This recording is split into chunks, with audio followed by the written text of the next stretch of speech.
If this is your first time to the channel, be sure and subscribe to get all the latest updates on Dallas urban living.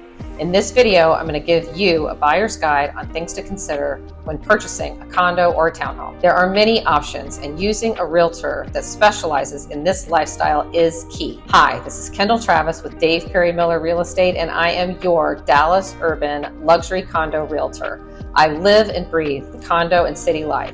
Don't you want to use an agent that lives and works in the area where you want to live? Now let's dive in.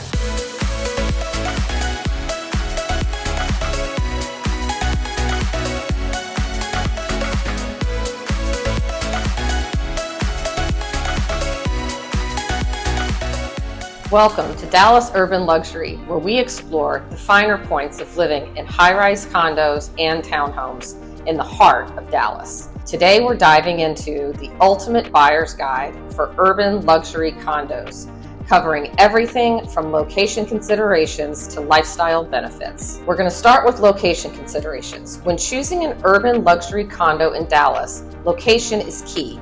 Consider proximity to downtown for convenience, vibrant neighborhoods like Uptown and Design District for their artsy vibe and trendy dining scenes. Each area offers a unique flavor, so it's really important to explore what suits your lifestyle best. Now let's go over amenities. Urban luxury condos are known for their impressive amenities, from rooftop pools with stunning skyline views to state-of-the-art fitness centers and 24/7 concierge services. These amenities enhance your living experience and provide a touch of luxury. Now let's talk about HOA fees. Understanding HOA fees is crucial. These fees cover maintenance of common areas, amenities, and sometimes utilities. They vary based on the building services and amenities, so it's important to review the HOA documents carefully to ensure that they align with your budget and your expectations. Living in an urban luxury condo offers a lifestyle filled with convenience and culture.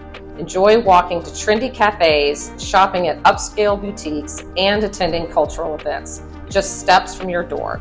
It's all about embracing the vibrant energy of the city living. Now, let's talk about choosing the right condo. When choosing your condo, prioritize what matters most to you, whether it's breathtaking views, spacious floor plans, or proximity to your favorite amenities. Take time to tour all the different units and get a feel for the community before making your decision. Choosing an urban luxury condo is more than just a purchase. It's a lifestyle decision. Whether you prioritize location, amenities, or community vibe, Dallas offers a wealth of options to suit your taste. Stay tuned for more insights and tips on Dallas Urban Luxury. Ready to explore urban living in Dallas? Subscribe to Dallas Urban Luxury for more tips and insights. Contact me today to find your dream condo in this vibrant city. Some other things to think about when considering views. Do you want a high floor? Do you want downtown Dallas views? Depending on which building you choose, there may be another building that could go up and then it's going to obstruct your view. Also, we're in Texas. It's hot. The amount of sun exposure and direction of the condo or townhome is very important. If you have south or west facing windows, you could be in for a very hot summer in your home. Additionally, AC will be working overtime to keep your home cool, or you'll have blackout shades down most of the summer just to keep cool. North and east facing windows may not have downtown Dallas views, but your unit will stay much cooler. Also, you can put a tenant film on your windows to help protect your hardwood floors from fading and protect your artwork from any sun damage. And most importantly, it will keep your unit much cooler in the summer. So another thing to consider about location in the building would be, do you want a higher floor or do you want a lower floor?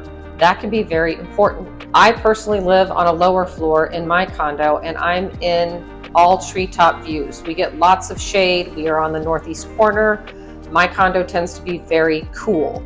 If you're on a higher floor and you don't have any exposure to any of the trees, then you could be open to a lot of the sunlight. In addition to that, if you're between maybe the third or fourth floor, depending on which building you live in, you could be directly looking at power lines. We do have quite a few of those in some of the older neighborhoods, especially in my neighborhood. Power lines usually are between the third, fourth floor, could be fifth floor. That would still be in your eye line, so potentially not an attractive view from your condo. Also, every building has a vibe, a feeling, depending on who is living in the building. Some of them in some neighborhoods tend to be more vibrant, filled with younger people. Some of them are filled with people that travel quite a bit, so it tends to be a second, third, or fourth home. They're quiet, but kind of filled with more of, I would say, I guess, a corporate vibe. And then there's some that are just maybe older people that have downsized, have raised a family. Our building is similar to that, although we're getting kind of more diverse, which is really exciting. But every building has a certain feel. You have to get a feel for the building. Does that fit what you're seeking? Also,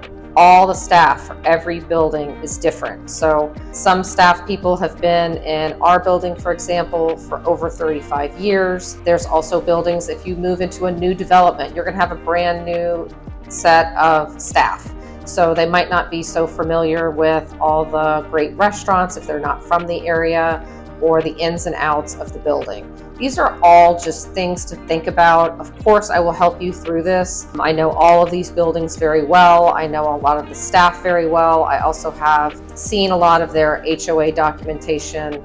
Something else to consider, we do need to look at all of the financials to make sure the building is very financially stable. These are all just tips and tricks, things to think about, and also a reason why you want to use an agent like me that has been in all these buildings, shown all the buildings, very familiar with all the different documentation and the management companies that manage each building. And it just kind of helps you make a more well-rounded decision when it's time for you to decide which condo might be for you. Okay, so now let's move into the townhome portion of the buyer's guide. Townhomes are very different from condos. It's what we call vertical living. They are generally 2 to 3 stories. There are lots of stairs. Most of the time they do not have elevators. That's kind of an unusual amenity. Townhomes, only if you like living with lots of stairs. There's going to be separation in all the living areas. So generally garage, office, entryway, usually a half bath or a full bath on the first floor.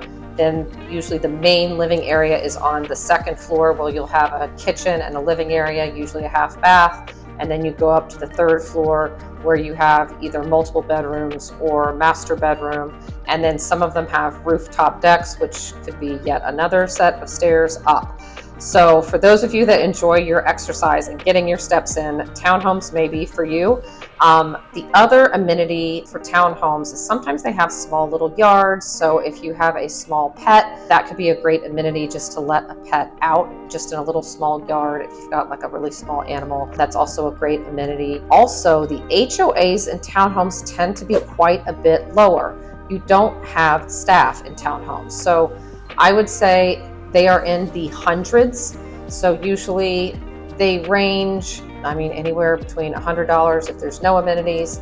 But if there's like a pool or maybe an on-site fitness center or a residence lounge for all of the residents in a townhome community, usually they're between, I would say, $300 and $500 a month is usually a good rough estimate for HOA fees. And that's just contributing to the management of the building, the landscaping, keeping up with the pool or fitness center or residence lounge or any of that. That's the big difference between townhomes and condos, is that you're going to be living on generally 3 to 4 different floors. Condo, you're in one room, one area, it's all one floor, which I enjoy just because I have old knees.